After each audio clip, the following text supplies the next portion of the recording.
Salut à tous les amis, c'est Lix11, j'espère que vous allez bien et bonne année. Et là je me dis que si vous êtes en train de regarder cette vidéo au mois de juin, j'ai l'air totalement stupide. Mais bon, c'est pas le problème de la vidéo. Aujourd'hui, pour cette première vidéo de 2024, nous allons faire un top 10 sur les attaquants de Inazuma Eleven. Oui, je change pas de sujet, ça vous pose un problème?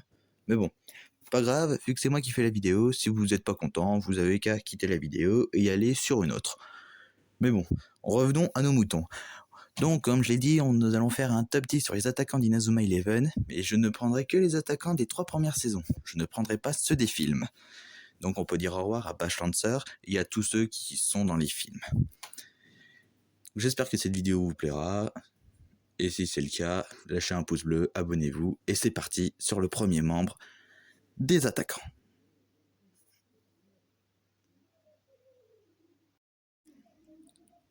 À la 10e et 9e place de ce classement, nous mettons Sahel et Destra des anges noirs. Alors oui, ce sont des anges et des démons. Voilà, au moins comme ça c'est dit. Sahel et Destra auront joué 2 fois en tout contre Inazuma Japon et leurs amis. La première fois en tant qu'équipe séparée et dans l'autre réunis en tant que anges noirs. Sahel et Destra sont des puissants attaquants qui auront donné pas mal de fil à retordre à Inazuma Japon avec leur technique la plus puissante. Commencez à trembler et laissez-nous transformer vos âmes. Rayon noir. Le rayon noir, la technique de tir la plus puissante de Sahel et Destra vu qu'ils sont combinés. Cette technique aura donné pas mal de fil à retordre à Mark Evans, ce qui lui aura aussi permis de faire évoluer sa main dimensionnelle pour la demi-finale. Sahel et Destra sont des attaquants extrêmement puissants, mais on les voit que très rarement et ils ont été très rarement affrontables, donc je peux pas les mettre très haut dans le classement, ne pouvant pas décider vraiment leur puissance. Donc c'est pour ça qu'ils sont à la 10e et 9e place, sachant que je mets Sahel à la 10e place et Destra à la 9e place. À la 8e place de ce classement, je mets Shadow dans Inazuma Eleven 2 et Inazuma Eleven 3. Shadow est un attaquant qu'on voit aussi très rarement dans Inazuma Eleven, mais qui est apparu plus longtemps que Sahel et Destra. On l'a vu pour la première fois dans la saison 2, lorsqu'il s'entraînait avec Thomas Felt, le gardien de Cybertech, en tant que potentiel remplaçant dans l'équipe pour affronter l'Académie Alius. On le revoit une deuxième fois en tant qu'attaquant dans les Empereurs Noirs, la dernière équipe de la saison, et on le revoit une dernière fois en tant qu'attaquant dans l'une des 2 équipes de présélection pour le tournoi du Football Frontier International. Shadow n'a qu'une seule technique d'attaque, mais elle est extrêmement puissante. La voici.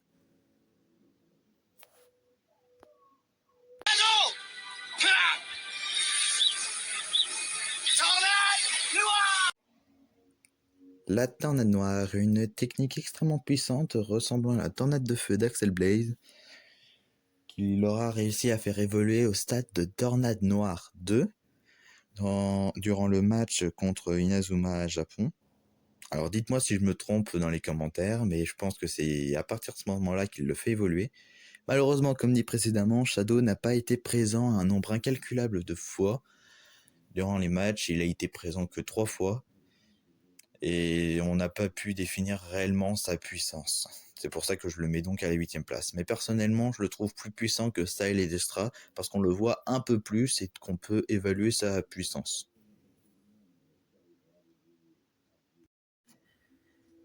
À la 7e place de ce classement, je mets Nathan Swift.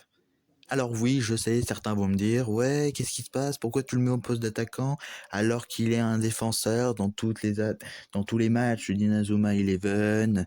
Alors oui, sauf dans un match où il est considéré comme un attaquant, et c'est ce match-là qui me fait dire qu'il fait partie de l'un des plus puissants attaquants. Je parle bien sûr de Nathan lorsqu'il est en tant que capitaine des Empereurs Noirs. Nathan est un excellent joueur en lui-même, il est un peu polyvalent, il passe de défense, milieu de terrain, mais durant ce match, il est attaquant. Vous pouvez regarder sur internet, sur les jeux Inazuma Eleven, il est considéré comme un attaquant, et comme un joueur à part entière. Ce Nathan est extrêmement puissant. Il est très polyvalent au niveau des techniques. Il possède des techniques de dribble, des techniques d'attaque, et il possède une technique combinée extrêmement puissante, qui est accessoirement la plus puissante des emprunts noirs, que je vous laisse regarder.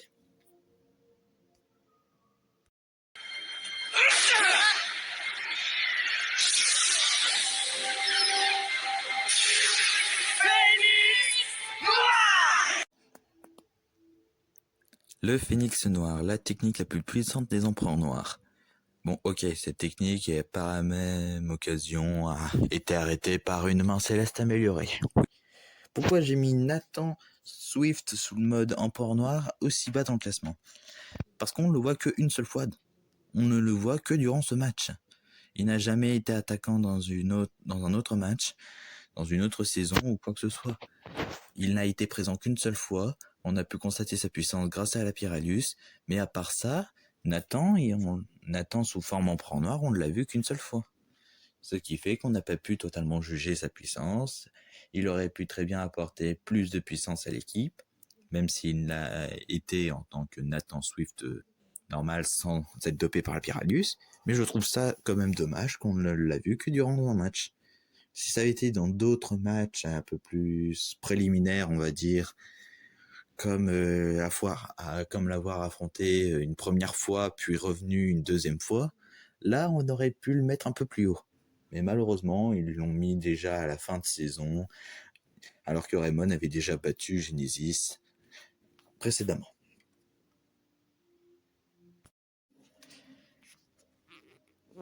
À la 6e place de ce classement, et malheureusement ça me fend un peu le cœur de le dire, car c'est mon duo préféré de Inazuma Eleven, je veux parler de Fox et Torch, les deux capitaines de l'équipe Chaos dans Inazuma Eleven 2. Fox et Torch sont à la base rivales. Ils cherchaient tous les deux à devenir le capitaine de l'équipe Genesis, sauf que Xene est devenu capitaine de l'équipe Genesis bien avant eux. Assez en colère contre Xene, ils décidèrent de fusionner leurs deux équipes pour former Chaos, l'équipe la plus puissante de toute l'Académie Alius. Au départ, c'était considéré un peu comme une vraie équipe assez puissante jusqu'à ce que Jude découvre leurs points faibles. Au fur et à mesure du match, ils se rendaient compte de leurs erreurs et évolua en faisant montrer à leur équipe leur vraie puissance en équipe grâce à cette technique.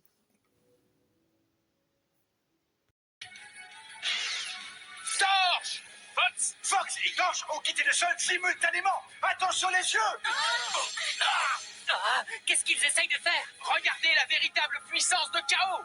La puissance de la meilleure des équipes extraterrestres.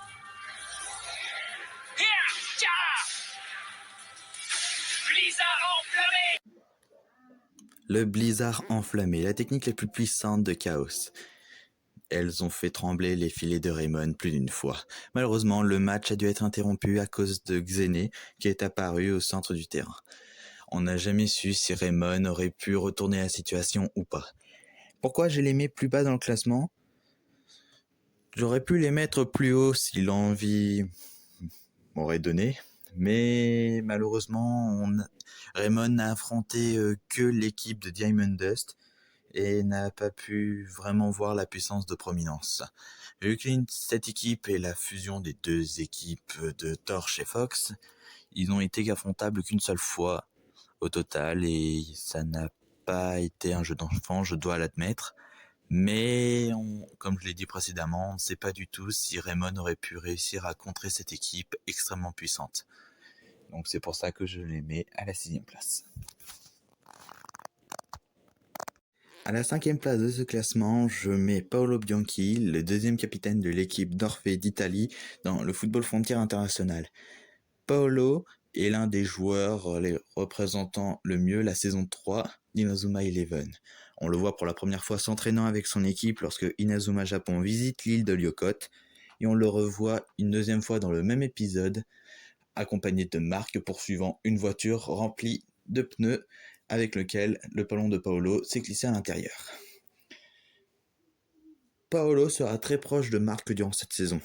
Ils seront d'ailleurs extrêmement compétitifs lorsqu'ils devront s'affronter durant le match, opposant donc Inazuma Japon à Orphée. Ce match, par ailleurs, est l'un des plus importants pour Paolo, car il représentera pour la toute première fois sa technique avec Marc, la technique donc que je vous laisse voir par vous-même.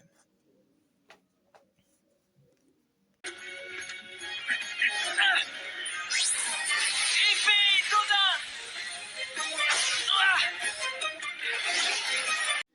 L'épée d'Odin, la capacité phare de Paolo Bianchi, qui est considérée par Marc l'une des plus puissantes techniques qu'il n'a jamais arrêtées. Pourquoi j'ai mis Paolo à la cinquième place? Parce que Paolo, bien qu'il soit l'un des meilleurs attaquants de la saison 3 d'Inazuma Eleven, il s'est fait arrêter stop par Hector Helio, le capitaine des Little Gigantes en demi-finale. Il aura beau avoir utilisé son épée d'Odin, elle se fera arrêter sans aucune super technique par Hector.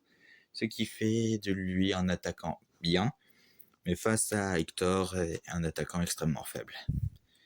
Malheureusement, il a eu une sorte de légère dépression suite à cette défaite, mais bien heureusement, il a entraîné l'équipe de Raymond Inazuma Japon, à affronter donc l'équipe des Little Gigantes avec un petit entraînement. Ce qui fait de lui un personnage extrêmement populaire, bien qu'il ne soit pas le plus puissant attaquant de tout Inazuma Eleven.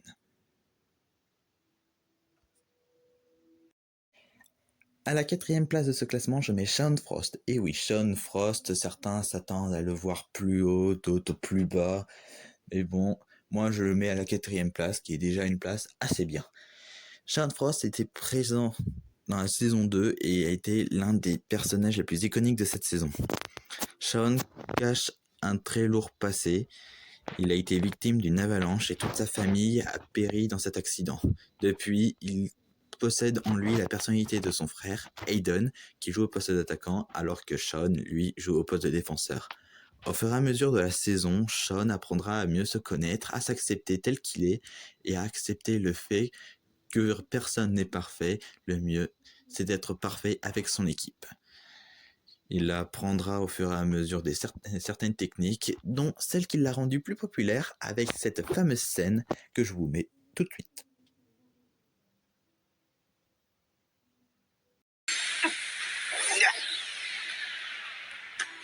Alors c'est ça que tu essayais de nous expliquer, papa. Ce n'était pas Aiden et moi qui devions nous unir pour atteindre la perfection. Tu voulais qu'on s'unisse à nos coéquipiers. Et ce serait ça notre force. Tu as enfin compris. Tu n'es plus seul maintenant, Shaun.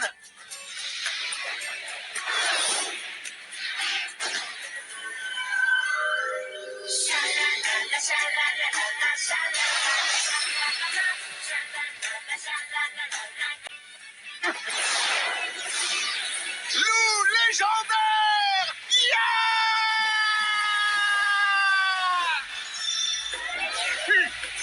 Filet stellaire! Pas possible! Grâce à cette scène et à cette technique, Shaun a été le joueur qu'on reconnaît absolument partout et qui est l'un des personnages les plus représentés en plus de Marc et Axel. Shaun a été l'un des joueurs clés de Raymond et d'Inazuma Japon. Il a été un très grand soutien à certains joueurs, jouant souvent en duo, comme par exemple avec Nathan, Axel ou encore Xavier, à des super techniques qui lui ont donné un rôle extrêmement puissant dans l'animé. Pourquoi je le mets à la 4e place? Parce que comme dit précédemment, Shan était avant tout un défenseur. Il joue principalement en tant que défenseur, venant à monter un peu plus sur le terrain pour aider ses coéquipiers à exécuter des techniques. Il est là en tant que soutien, et au fur et à mesure de l'aventure, Sean, son loup légendaire, il est devenu assez faible pour affronter le monde. Donc, mis à part ces techniques de soutien comme l'ange des neiges, ou ces techniques combinées avec les autres attaquants, il n'est pas si fort que ça, même si, bien évidemment, c'est un joueur extrêmement connu. Donc je le place à la 4e place. Attention, maintenant nous arrivons dans le top 3 de ce top. Et maintenant, nous allons présenter donc la troisième place avec Mike Robinho, le capitaine de l'équipe du Brésil dans le Football Frontière International. Mike Robinho est considéré comme le meilleur buteur du championnat, ayant marqué le plus de buts. C'est un joueur qui cale bien son jeu. Il a été drogué par Zolan Rice et servant d'expérience pour ses nouvelles capacités physiques. Au fur et à mesure donc du match contre Inazuma Japon, il sera bien évidemment changeant au niveau sentimental, libéré de tout effet envers Zulan Rice. Il jouera vraiment son vrai football et pourra montrer sa technique la plus puissante.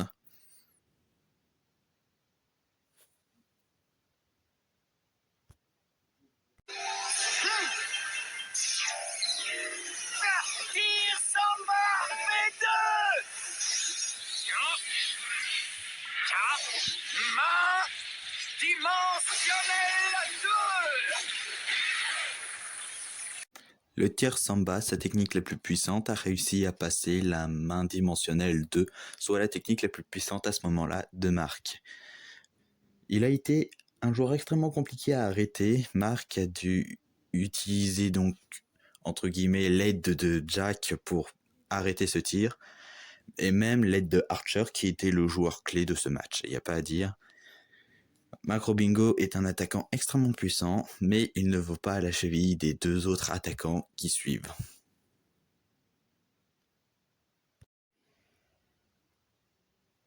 À la deuxième place de ce classement, je mets donc Axel Blaze, l'attaquant de feu, l'attaquant que tout le monde rêvait d'être quand on était petit.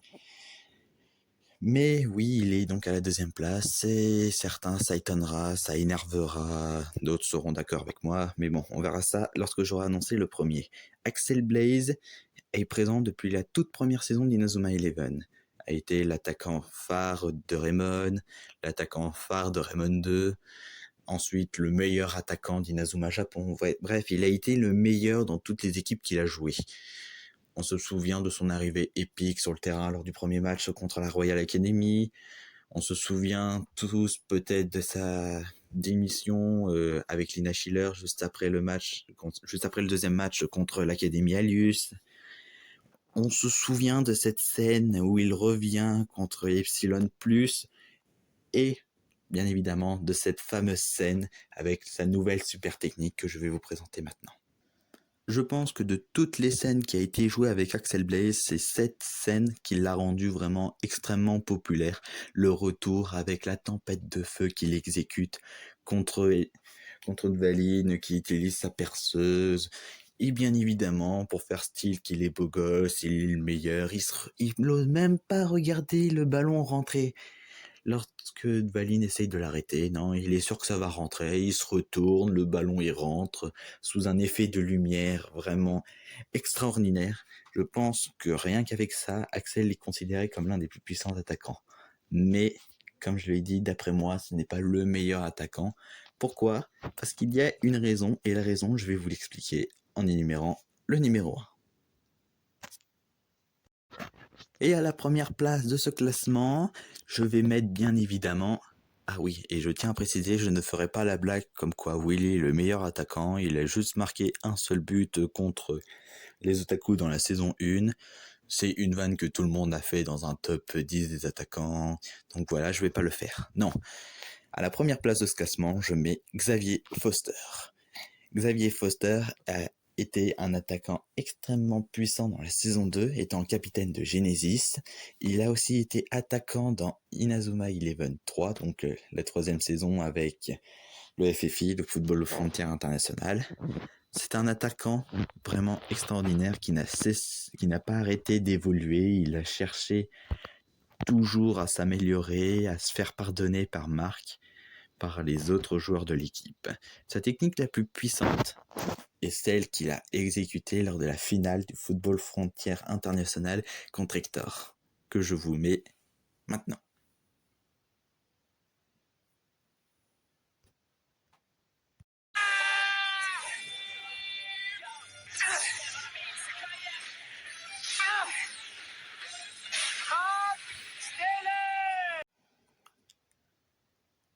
La frappe stellaire, sa technique la plus puissante en solo, qui a réussi à marquer à lui seul contre Hector. C'est le seul joueur solo à avoir réussi à marquer un but contre Hector.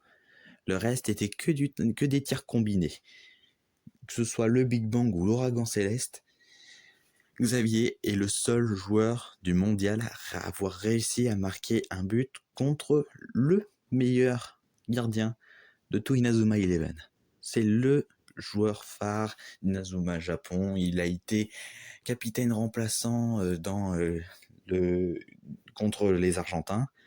C'est un joueur qui a essayé de se faire pardonner, comme je l'ai dit précédemment pour Marc.